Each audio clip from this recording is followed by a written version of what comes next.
పుతిన్ని అంతమొందించడమే లక్ష్యంగా వరుస దాడులు చేస్తోంది ఉక్రెయిన్. ఒక 4 రోజుల క్రితం మనం చూసాం రష్యా అధ్యక్షుడు పుతిన్ ప్రయాణిస్తున్న ఎయిర్ కాన్వాయ్ని టార్గెట్గా చేసుకుని డ్రోన్లను ప్రయోగించింది ఉక్రెయిన్. ఆ తర్వాత వందల కొద్దీ డ్రోన్లను, పదుల సంఖ్యలో మిసైల్స్ను ప్రయోగించి ఉక్రెయిన్ నగరాలను విధ్వంసం సృష్టించింది రష్యా. దానికి ప్రతీకారంగా ఇప్పుడు మళ్ళీ ఉక్రెయిన్ రష్యాపై వరుస దాడులు చేస్తూ ఉంది. మన దౌత్య బృందం కూడా రష్యాలో పర్యటించేటప్పుడు, కనుమలి బృందం రష్యాలో పర్యటించేటప్పుడు కూడా పదుల సంఖ్యలో అంటే 100కు పైగా డ్రోన్లను ఉక్రెయిన్ రష్యాపై ప్రయోగించింది.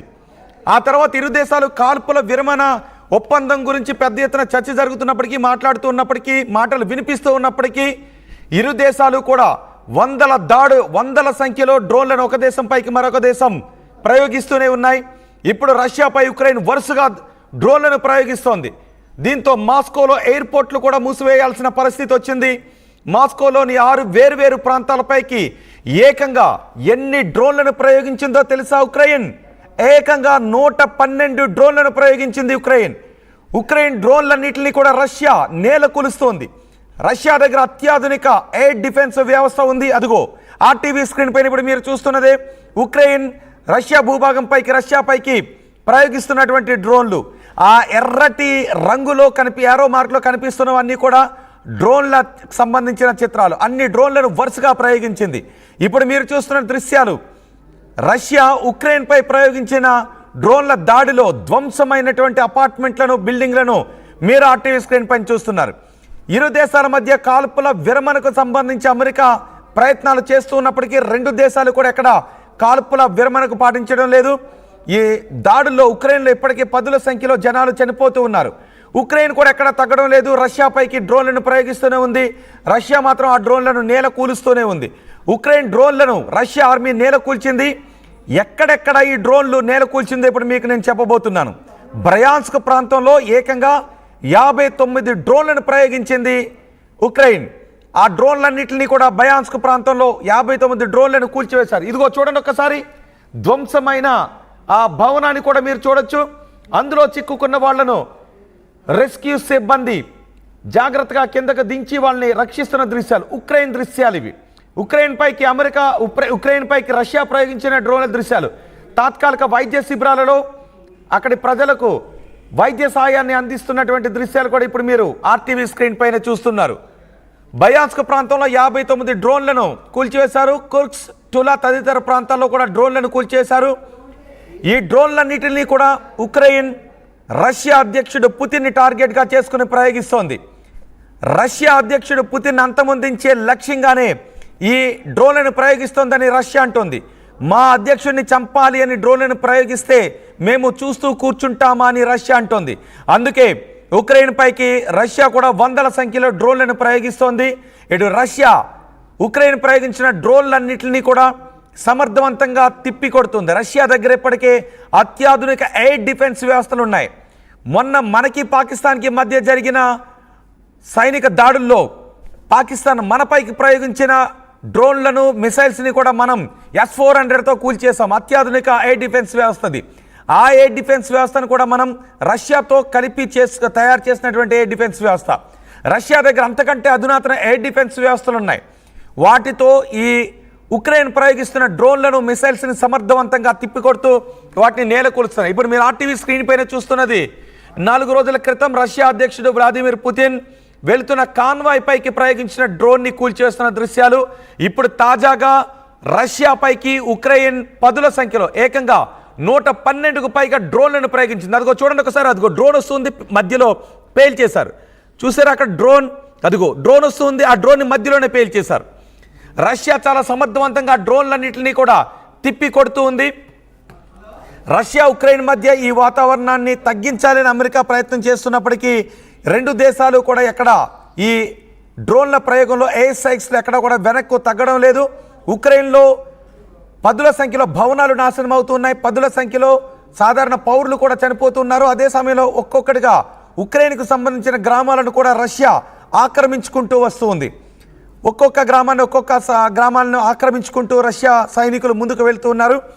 రష్యా ఉక్రెయిన్ మధ్య తాజా యుద్ధ పరిస్థితిపై పూర్తి సమాచారాన్ని మా ప్రతినిధి సచిన్ అందిస్తారు. సచిన్ కాల్పుల విరమణ దిశగా ముందుకు వెళ్ళాలి అనే ప్రయత్నాలు చేస్తూ ఉన్నప్పటికీ ఒక దేశం మరొక దేశంపై ఏకంగా పదుల సంఖ్యలో అంటే ప్రతి దాడిలోనూ 100కు తక్కువ కాకుండా డ్రోన్లను ప్రయోగించుకుంటూ ఉన్నారు. సో ఇప్పుడు రష్యాలో తాజా పరిస్థితి ఏంటి? ఉక్రెయిన్ ప్రయోగించిన ఈ 112 డ్రోన్ల ప్రభావం రష్యాలో ఎలా ఉంది? ఇక్కడ మూడో ప్రపంచ యుద్ధానికి దారి తీయబోతోందా, మూడో ప్రపంచ యుద్ధానికి దారి తీయబోతున్న ప్రశ్నను మాత్రం రైజ్ చేస్తోంది. ఇది నేనంటున్న మాట కాదు, సాక్షాత్ ఆ దేశ మాజీ ప్రధాని, రష్యా మాజీ ప్రధాని చెప్పిన మాట ఇది. ఎందుకంటే ఈ డ్రోన్ అటాక్స్ మరి ముఖ్యంగా 2-3 రోజులుగా ఈ డ్రోన్ అటాక్స్ కంటిన్యూ అవుతున్నాయి.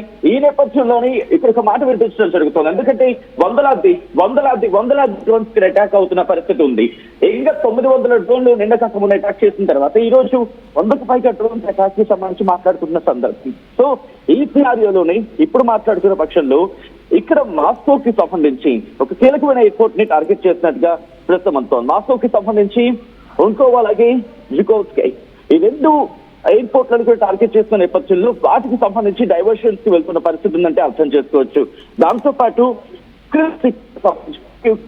లేకపోతే అక్కడ దాడి చేసిన పక్షంలోనే ప్రతిదాడి చేస్తున్నామంటే చెప్తున్న పరిస్థితి ఉంది. పైగా మనం ఉపయోగించిన పరిస్థితి ఉంటే సో ఈ సినారియోలో అంటే ఒక పక్క 900 డ్రోన్లు ప్రయోగించిందంటే చర్చ జరుగుతుంది. మరొక 100 డ్రోన్లు నిన్న కాక మన 2 రోజుల వ్యవధిలోనే 100 డ్రోన్లు టార్గెట్ చేశారు. ఈ రోజు మీరందరిగా కొద్ది గంటల క్రితం ఇటు యుక్రెయిన్ రష్యా అధ్యక్షుడు పుతిన్ కి సంబంధించిన కాల్మ మీద దాడి జరిగిందంటూ మాట్లాడుతున్న సందర్భంలో ఈ వరుస సినారియోలు చూస్తూ ఉంటే కనుక ఇది ఈ కాన్ఫ్లిక్ట్ కి సంబంధించి కొత్త టర్న్ తీసుకునే అవకాశం ఉంది.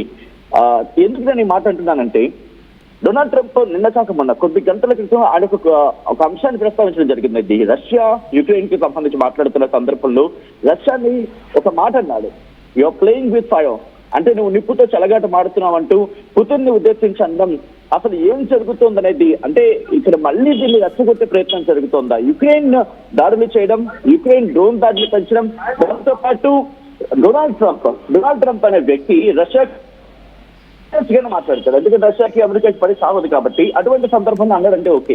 బట్ కొద్ది రోజుల క్రితం ఇదే వ్యక్తి రష్యాకి యుక్రెయిన్ కి సంధి కుదిర్చే ప్రయత్నం చేశాడు.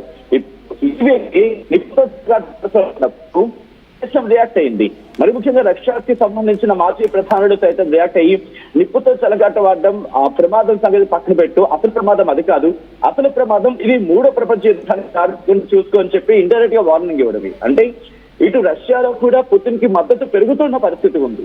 సో యుక్రెయిన్ కి సంబంధించి డ్రోన్ అటాక్స్ కి తీవ్రతరం చేస్తున్న పరిస్థితులు ఉన్నాయి. సో ఈ కాంటెక్స్ట్ లో ఈ రోజు జరుగుతున్న వరుస దాడులు కావచ్చు, ఇంకా 100 సంబంధించి కావచ్చు, అప్రోచ్ అక్కడ వాళ్ళ ఇంటర్సెప్టర్స్ పనిచేస్తున్నాయి. దాంతో పాటు వాళ్ళ ఎయిర్ డిఫెన్స్ సిస్టమ్ కూడా ఆ స్థాయిలోనే స్ట్రాంగ్ గా ఉంది. అలా చెప్పి యుక్రెయిన్ కి సంబంధించి వీక్ గా ఉందంటే యుక్రెయిన్ ఎక్కడి నుంచి వస్తా ఉంది. ఇన్నాళ్ళు కొద్ది రోజుల క్రితం వరకు కూడా సంధి కుదుర్చుకున్న ప్రయత్నాలు ఉన్నాయి. యుక్రెయిన్ ఒక్కసారిగా ఆయుధ సంపద ఎక్కడి నుంచి వస్తున్నాయి, ఒక్కసారిగా డ్రోన్స్ ఎక్కడి నుంచి వస్తున్నాయి మారాయి గ్లోబల్ లెవెల్లో. సో ఇప్పుడు రష్యా మీద అటాక్ కి సంబంధించి మాట్లాడుతున్న సందర్భంలో ఆ రష్యన్ అథారిటీస్ కూడా చెప్పడం జరుగుతోంది. మరి ముఖ్యంగా